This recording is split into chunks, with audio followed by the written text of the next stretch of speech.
2 hours' drive from Dubai is a place few tourists ever see. Fujairah Prison. I was petrified when I first went in there. I was absolutely terrified. This is the prison here, a place Alicia Gali describes as a nightmare. It's where she was locked up for 8 months. During the day, Alicia could hear prisoners being lashed. At night, prisoners being bashed. In filthy conditions, she shared a cell with 30 other women, and she felt absolutely alone. It was disgusting, no hygiene whatsoever. Sometimes they'd turn the water off for 4 days at a time, and when it's 55 degrees in the middle of summer, it was bad. I was fearful she'd die. Alicia is not the only victim of an unjust system. You know you haven't done anything wrong, and then that moment he told me, you have to do a month in prison. It's shock, just absolute shock. In 2009, Charlotte Adams was sentenced to a month in jail for greeting a male friend with a kiss on the cheek. Charlotte was on an extended holiday. A real estate agent from England, she was thinking of finding work and staying permanently. The place felt fun, and she fell for Dubai's party lifestyle. Monday nights you go out and it's ladies drink free, you get free champagne in every hotel bar. You have brunches once a week where it's unlimited alcohol and food for like £100. So it's very much a drinking, partying culture in Dubai. It's what traps many Westerners. A seemingly tolerant society that paints itself as free and easy. But it's not. Charlotte Adams was in this diner when she found out the hard way that this country is not the West. With 4 male friends, Charlotte came here for a late-night snack after an evening out. Earlier, she'd given Eamon, a fellow Londoner, a friendly kiss on the cheek to say hello. They finished their meal, they paid and left, only to be stopped by the police. Have they arrested you? Yeah, there and then on the spot. What did they accuse you of? They didn't say anything at first. They didn't say anything. We got driven to Dubai Ali police station, and they called us in one by one. And then he was just asking me, like, what I'd been doing that evening. So I said, you know, we've just been out, like, got some food. He was like, were you kissing him? And I was like, no. And he's like, did you kiss him? And I was like, well, we would have kissed on the cheeks to say hi. But apparently, as soon as I said we kissed on the cheek, that was it. It was like, kissing on the cheek is illegal. Charlotte spent 23 days behind bars before being deported. It portrays itself as being really progressive and forward-thinking and the new Middle East, as they call it, but it's not.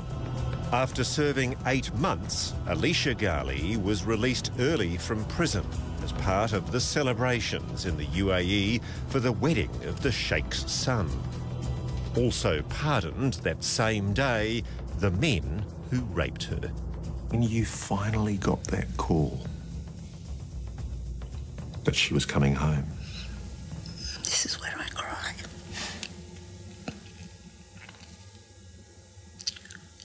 Because I'd had to keep everything hidden. It was beautiful. tell me about that moment. She walks off the plane. My darling girl. She looks so beautiful.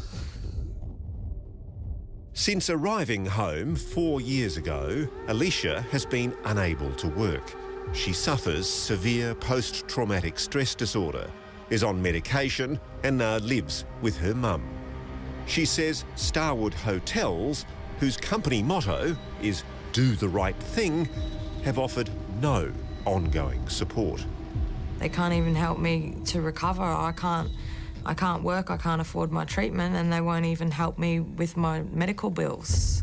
Let me count the ways that Starwood, the world's second largest hotel group, the owner of the Sheraton and Westin brands, assets of over $8 billion, has let Alicia Gali down. They failed to warn her of the risks of reporting a rape in the UAE. They refused to return her passport, so she couldn't even leave the country. While she was in prison, they failed to pay her the full pay she was owed. And even today, they're still not helping her with her mounting medical bills. We went to their headquarters in Stamford in the United States, emailed and phoned. It's Ross Coulthard here from Channel 7 Australia, requesting an interview again and again. It's going through to voicemail. I'll leave a message. We wanted to speak to Fritz van Paschen, CEO of Starwood. He's the $9 million man. That's the sum of his salary package last year. And Starwood is a multi-billion-dollar company. But no one in the company seems able to find it in their heart to pay Australian Alicia Gali's medical bills. What do you think the hotel chain hoped would happen?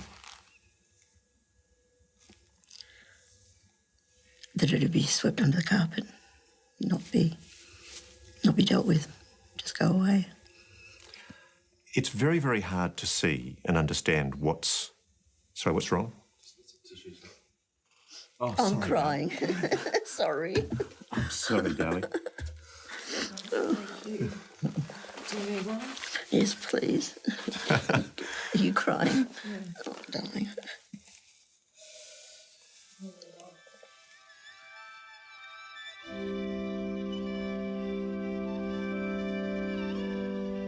This is a photograph of a beautiful young woman. Who's that young woman? Me, before I went. What's changed? I don't get joy out of the same things as I used to. I do have a greater appreciation for simple things like fresh air and walking on the beach and freedom, just being free, but I'm just not the same. I'm damaged now. Ross Coulthard with that investigation. Starwood refused an interview with Sunday Night. They sent a statement claiming they'd provided Alicia with medical and other assistance and that the safety and security of staff and guests was their paramount priority. The Department of Foreign Affairs and Trade rejected Alicia's account and claimed they'd provided extensive assistance to her. However, they refused to answer any questions from Sunday Night. Both those statements are on our website.